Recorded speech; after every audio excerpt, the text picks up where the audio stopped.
Hello les amis, je vous retrouve pour une nouvelle vidéo sur le football français et la Ligue 1 et je vais vous présenter le débrief en statistique du match Paris FC contre Lyon, un match qui avait lieu ce mercredi 29 octobre 2025 pour le compte de la 10e journée et un match qui s'est terminé par un nul 3 buts partout, mais beaucoup de retournements de situation. Alors dans cette vidéo, on va revenir sur les buts de cette rencontre et les grands faits de ce match. On verra surtout les statistiques des deux équipes pour comprendre le déroulé de la rencontre et on terminera la vidéo par le classement de la Ligue 1 mise à jour. Alors Lyon a encore raté l'occasion de revenir en tête du classement une nouvelle fois, parce que je crois que c'est la troisième ou la quatrième fois, et cette fois c'est même pire que les autres fois puisqu'ils ont carrément mené 3 buts à 0. Et on va le voir tout de suite. Lyon a ouvert le score dès le début du match par Tolisso dès la 5e minute. Puis après, à la mi-temps, il menait 1-0. Et début de deuxième mi-temps, Lyon continue à jouer très bien en contre. Deuxième but de Lyon par Sulk à la 51e minute, suite à une accélération de l'ailier Morera. Et puis Sulk qui marque même un troisième but à la 58e minute. Et donc, sur une contre-attaque où il fait une sorte de piqué par-dessus le gardien, un très beau but. Hein. Et donc Lyon mène 3-0. Bon, bah, ça va être un match facile. C'est ce qu'on se dit. Bah non. Lyon se fait expulser, un expulsé, Abner se fait expulser à la 61e minute. Il faut le faire quand même. 3 minutes après avoir mené 3-0, il tente un tacle un peu n'importe comment. J'ai vu le tacle à la télé. Je sais pas, une sorte de tacle glissé. Alors, il tacle pas haut, il tacle le ballon. Je suis même pas sûr qu'il touche l'adversaire, mais il se fait expulser quand même. Alors, je pense qu'il a dû quand même toucher l'adversaire, mais l'arbitre s'expulse tout de suite. C'est vrai que c'est assez bizarre comme situation. A priori, je pense qu'il demande à la VAR, ce qui confirme, et la VAR semble le confirmer. Alors, je ferai le parallèle avec le tacle d'il y a une semaine qui a eu lieu du Strasbourgeois sur Fofana, où l'arbitre ne dit rien, je crois que met un jaune avant que la VAR l'appelle pour qu'il mette un rouge. Alors qu'on voit bien que Fofana est bien blessé, gravement blessé, que le tacle était par derrière. Là, le joueur de Lyon, il tacle sur le ballon, il touche à peine le joueur adverse, et l'arbitre met un rouge, la VAR dit rien, et le joueur s'est expulsé. C'est très étrange comme situation, au moment où Lyon mène 3-0 comme par hasard, donc ça a fait un peu basculer le match, puisque forcément, les Lyonnais complètement déconcentrés, et ça c'est leur marque de fabrique, puisque c'est pas la première fois que ça arrive, prennent un but 4 minutes après, donc 3-1 à ce moment-là, 65e.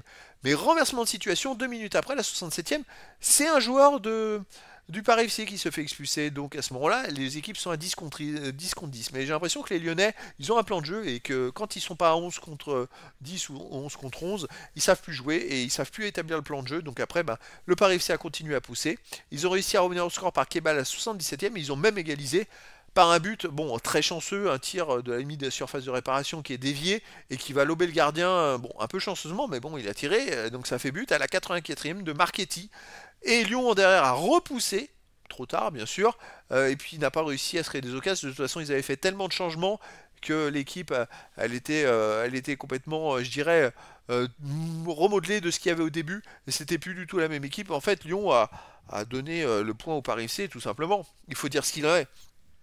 Ils se sont déconcentrés avec le carton rouge, qui est vraiment très sévère. Moi, je reconnais que je peux comprendre les Lyonnais parce que quand on voit que l'arbitre voulait pas expulser le joueur contre Fofana et que c'est la VAR qui l'appelle et que là il expulse un joueur qui touche à peine l'adversaire et dont le tacle est sur le ballon, parce qu'il touche pas l'adversaire il prend le ballon en fait, tout simplement. Donc c'est très très très très étrange. Franchement, je vous invite à aller voir les vidéos parce que moi j'ai du mal à comprendre tout ça. Enfin bref, au final, Lyon bah, ne prend qu'un point et il y a un point aussi pour le Paris FC. Alors les statistiques, il y a eu 51,9% de possession de balle à 48,1 pour le Paris FC, 455 passes tentées à 433, 388 passes réussies à 371 et 85,6% de possession de balle de passes réussies, pourcent de passes réussies à 85,2%, mais pour Lyon cette fois. Bon, légère domination quand même du Paris FC collectivement. 9 occasions à 4 pour le Paris FC. Les XG, les buts attendus, 1,26 à 0,69 pour Lyon. C'est très peu, hein. Il y a eu beaucoup de buts pour très peu de IG.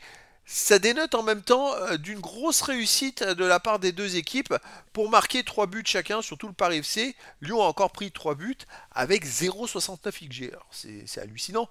Je ne sais pas si vous voyez, vous avez pu voir mes vidéos où je fais le total et les stats totales sur les XG. Lyon, dans les top 10, c'est la seule équipe qui est, d'un point de vue malchance, et dans le vert d'un point de vue malchance, mais phénoménal. Toutes les autres équipes sont tranquillement dans le rouge, ont plus de buts que de XG. Lyon, alors Lyon, c'est l'inverse, mais alors ils sont une poisse, c'est assez impressionnant.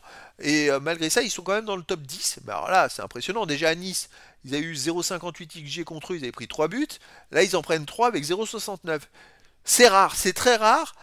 Et avec Lyon, ça se reproduit quand même souvent, je trouve. Donc, je sais pas comment l'expliquer, parce que c'est vrai que j'analyse beaucoup de matchs de Coupe d'Europe. Et il y a eu un match aussi, l'AS Rome, qui a eu ce cas-là, comme ça, de perdre en ayant plus de XG que l'adversaire, et que l'adversaire met 2 buts, avec 0 et quelques des XG, 0,22 je crois. Donc c'est très rare, en fait. Après, Lyon, ça arrive souvent. Donc j'ai pas d'explication à ça. Est-ce que c'est une équipe qui est hyper malchanceuse? Ça, je sais pas. Les autres stats, donc 11 tirs à 7 pour le Paris FC, 4 tirs cadrés à 3 pour Lyon, effectivement. Lyon a pris 3 buts en 3 tirs cadrés. Alors ça, faut quand même le faire. À Nice, il y a eu 4 tirs cadrés des Niçois, ils ont mis 3 buts et 3 buts dans les 3 premiers tirs cadrés. C'est-à-dire que Lyon prend quasiment un but par tir cadré en ce moment. C'est quand même assez dingue comme statistique. Il y a eu 5 tirs contrés à 2 pour le Paris FC et pas de poteau. Donc, ouais, après quand on voit l'expulsion et tout ça, je dirais que gros côté malchance quand même pour Lyon dans ce match-là. Les autres stats, 5 hors-jeu à 1 pour Lyon, 4 corners à 3 pour le Paris FC, 24 centres à 8 pour le Paris FC, 7 interceptions à 5 pour le Paris FC, 19 tacles partout, 56 duels gagnés à 54 pour Lyon, et aussi un arrêt à 0 pour le Paris FC, 18 fautes à 16 pour le Paris FC, 4 jaunes à 2 pour le Paris FC, un rouge partout. Bon, voilà, rien à dire, match nul, un point pris par le Paris FC et 2 points de perdu par Lyon. Au classement, Lyon avait l'occasion de revenir sur le PSG. Et ben non, il reste 5ème avec 19 points en 10 matchs, 6 victoires, 1 nul, 3 défaites, 16 buts pour, 12 contre, plus 4 de différence de but. Ils sont donc à 2 points du PSG et à 1 point de Monaco et ex aequo avec 3 autres équipes. Le Paris FC de son côté est 12ème avec 11 points en 10 matchs, 3 victoires, 2 nuls, 5 défaites, 17 buts marqués, 20 buts encaissés, moins 3 de différence de but. Et le Paris FC n'a que 2 points d'avance sur le premier barragiste pour la relégation. C'était donc le débrief en statistique du match Paris FC contre Lyon, un match spectaculaire qui s'est terminé par un nul, 3 buts partout. Voilà les amis, je vous dis à très bientôt pour une nouvelle vidéo.